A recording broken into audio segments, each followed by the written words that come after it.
ഇന്ന് നമ്മൾ ചെയ്തെടുക്കാൻ പോകുന്നത് ബിരിയാണിയാണ് കേട്ടോ. അപ്പോൾ കുറച്ച് പേര് കമൻറ്റ് ചെയ്തിട്ടുണ്ടായിരുന്നു. അപ്പോൾ നമ്മൾ ഉണ്ടാക്കുകയാണ്. അപ്പോൾ ഓവൽ ഷേപ്പിൽ ആദ്യം ഒരു ട്രൈ ഉണ്ടാക്കി കൊടുക്കാം. അതിനുശേഷം നമ്മൾ അതിനകത്ത് കുറച്ച് ക്ലേ വെച്ച് കൊടുക്കുകയാണ്. പിന്നെ നമുക്ക് ചിക്കൻ ലെഗ് പീസും അതുപോലെ തന്നെ ബേ ലീഫും പുതിനയിലയും ഉണ്ടാക്കി കൊടുക്കാം. പിന്നെ നമ്മൾ കുറച്ച് ബിരിയാണി റൈസ് ഇതുപോലെ ഒന്ന് ഉണ്ടാക്കി കൊടുക്കുന്നുണ്ട്. ഇനി നമുക്ക് ട്രൈക്കകത്ത് കുറച്ച് ഫെവിക്കോളൊന്നും ആക്കിയിട്ട് നമുക്ക് അതിനകത്തേക്ക് അരിമണികൾ ഒട്ടിച്ച് കൊടുക്കാം. അതുപോലെ തന്നെ ചിക്കൻ വെച്ച് കൊടുക്കുന്നുണ്ട്. പിന്നെ പുതിനയിലയും ബേ ലീഫും വെച്ച് കൊടുക്കാം കേട്ടോ. പിന്നെ നമ്മൾ പുഴുങ്ങിയ മുട്ട ഇങ്ങനെ രണ്ടായിട്ട് മുറിച്ച പോലെ ഉണ്ടാക്കിയിട്ട് അതൊന്ന് വെച്ച് കൊടുക്കാം. പിന്നെ ആദ്യം നമുക്ക് ലൈറ്റ് മഞ്ഞ കളർ കൊടുക്കാം. പിന്നെ ഓരോ ഷെയ്ഡുകളായിട്ട് നമ്മൾ അതിന് അവിടെ ഇവിടേക്കായിട്ട് കൊടുത്തെടുക്കുന്നുണ്ട്.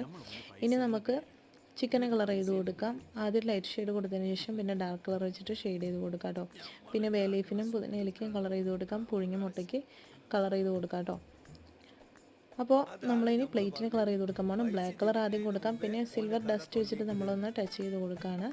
അപ്പോൾ നമ്മുടെ ബിരിയാണി ഇവിടെ നമ്മൾ സെറ്റ് ചെയ്തെടുത്തിട്ടുണ്ട് കേട്ടോ. അപ്പോൾ വീഡിയോ ഇഷ്ടമായാൽ സപ്പോർട്ട് ഉണ്ടാവണേ.